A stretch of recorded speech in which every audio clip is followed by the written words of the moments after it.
കണ്ടോ? ഹായ്, എല്ലാവർക്കും നമസ്കാരം. മഴക്കാലമൊക്കെയാണ് വരുന്നത്. ഇത് നമ്മുടെ വീട്ടിലൊരു പഴയ മുണ്ടാണ്, ഇത് തോർത്താണ്. പിന്നെ 2-3 പഴയ വേസ്റ്റ് കുപ്പിയുണ്ട്. ഒരുപാട് സ്ഥലത്ത് വെള്ളപ്പൊക്കവും കാര്യങ്ങളൊക്കെ നടന്നുകൊണ്ടിരിക്കുന്നുണ്ട്, ചില സ്ഥലത്ത് വരുന്നുണ്ട്. അപ്പോൾ നമുക്ക് കുപ്പി വെച്ച് ചെയ്യാൻ പറ്റിയ ഒരു 3 സിമ്പിൾ ട്രിക്കുകളാണ് നമ്മൾ ഇന്നത്തെ വീഡിയോയിൽ ഉൾപ്പെടുത്തിയിരിക്കുന്നത്. അപ്പോൾ ഈ മുണ്ട് നമ്മളിങ്ങനെ വെക്കുവാണേ, ഇത് ഇങ്ങനെ മുണ്ട് വെച്ചു. അതിനുശേഷം എന്ത് ചെയ്യുക, ഈ കുപ്പി, പഴയ കുപ്പി ഇതേ ഇങ്ങനെ വെച്ചു, ഇതിങ്ങനെ വെച്ചു.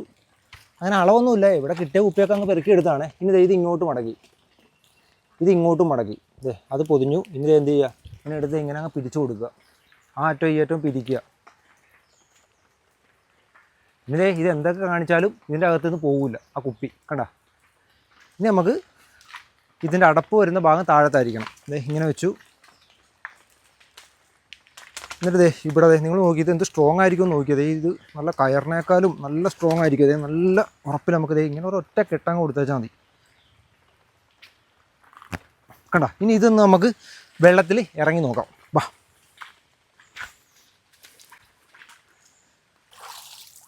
ഇതെന്ന് പറഞ്ഞാൽ ഇപ്പോൾ പൊങ്ങിക്കിടക്കുമെന്ന് ഇപ്പോൾ കാണിച്ചു തരാം.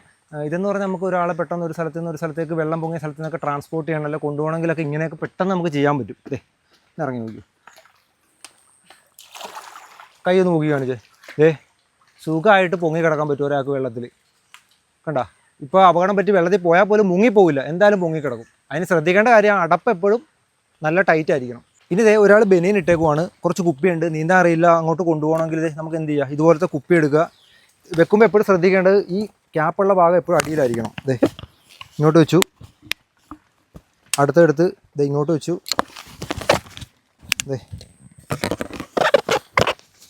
ഈ ഗ്യാപ്പിലോട്ട് വെച്ചു, കണ്ടോ, 4 എണ്ണം വെച്ചു. എന്നിട്ട് എന്ത് ചെയ്യുക, അത് ഇതുപോലത്തെ തോർത്തോ അല്ലെങ്കിൽ കയറോ എടുത്ത് ഈ അടിഭാഗം ഒന്ന് കെട്ടിക്കൊടുത്താൽ മതി. ഇവിടെ ബാക്കിൽ കെട്ടുന്നതായിരിക്കും നല്ലത്. ഇങ്ങനെ കെട്ടിക്കൊടുത്തു, അപ്പോൾ കുപ്പി താഴത്തേക്ക് പോകില്ല. ഈ ബട്ടൺസ് എന്ത് ചെയ്യുക, ഇതുപോലെ ഇട്ടും കൊടുത്തേക്കുക, ബട്ടൺസ് 2 ഇട്ട് കൊടുത്തേക്കുക. ഇനി നമുക്ക് ഇത് വെച്ചിട്ടൊന്ന് ഇറങ്ങി നോക്കാം, മുങ്ങുമെന്ന് നോക്കാം. ഇങ്ങനെ ഇരിക്കുക, കുപ്പി പൊങ്ങി വരും, കണ്ടോ. സുഖമായിട്ട് പൊങ്ങി കിടക്കാൻ പറ്റും ഒരാൾക്ക്. കൈയൊന്നും പിടിച്ചിട്ടില്ല, നമുക്ക് ഇങ്ങനെ സുഖമായിട്ട് പൊങ്ങി കിടക്കാൻ പറ്റും. ഇങ്ങനെ കിടന്നാലും നമ്മൾ അത്യാവശ്യം നീന്താൻ ഇങ്ങനെ പൊങ്ങി കിടക്കാൻ പറ്റും. ഒരു 5 കുപ്പിയൊക്കെ ഉണ്ടെങ്കിലും പറ്റും, 6 കുപ്പി ഉണ്ടെങ്കിലും പറ്റും. ഇനി 3ാമത്തെ ടെക്നിക്കാണ്. അതൊരു വെറൈറ്റി സംഭവമാണ്, കണ്ടോട്ടാ. ഇങ്ങനെ എടുത്തു, എന്നിട്ട് നമ്മൾ ഇങ്ങനെ അകത്തോട്ട് വെച്ചു. എന്നിട്ട് എന്ത് ചെയ്യുക, ഈ ബട്ടൺ ഇത് ഈ ഡപ്പയുടെ അടപ്പ് ഇവിടെ നിന്ന് ഇട്ട് കൊടുത്തു, അടിയിൽ നിന്ന് ടൈറ്റ് ചെയ്തു. ടൈറ്റ് ചെയ്യുമ്പോൾ ശ്രദ്ധിക്കേണ്ടത് പിരിവെട്ടിപ്പോരുത്, കറക്റ്റായിരിക്കണം, ഇല്ലെങ്കിൽ വെള്ളം കയറി മുങ്ങിപ്പോകാൻ അത് മതി. അപ്പോൾ നമ്മളിത് ഇവിടെയും വെച്ചു, അവിടെയും ടൈറ്റ് ചെയ്തു. ഇനി ചെയ്യേണ്ട കാര്യം, തോർത്തെടുക്കുക, എന്നിട്ട് ഇവിടെ കെട്ടുക. തോർത്തെടുത്തു, ഒരു കെട്ട് കെട്ടി. ഒരു നേരത്തെ പോലത്തെ അല്ല, ഇത് വേറൊരു കെട്ടാണ്. നമുക്കിത് ഇങ്ങനെ ഒന്ന് ഇറങ്ങി നോക്കാം. വെള്ളത്തിലോട്ട് ഇറങ്ങുവാണേ. ഇനി ഇരുന്നു, കണ്ടോ. ഇതിൽ നമ്മൾ വെള്ളത്തിൽ മുങ്ങൂല, പൊങ്ങി തന്നെ കിടക്കും. കാലും കൈയും ഒക്കെ പൊങ്ങി നിൽക്കുന്ന. വെറും 4 കുപ്പി വെച്ചിട്ടാണ് നമ്മൾ ഇത്രയും പൊങ്ങിക്കിടന്നത്.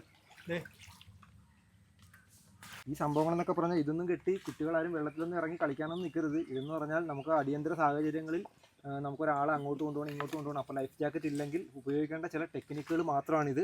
അപ്പോൾ എല്ലാവരും ഒന്ന് പഠിച്ചു വെച്ചാൽ നല്ലതായിരിക്കും.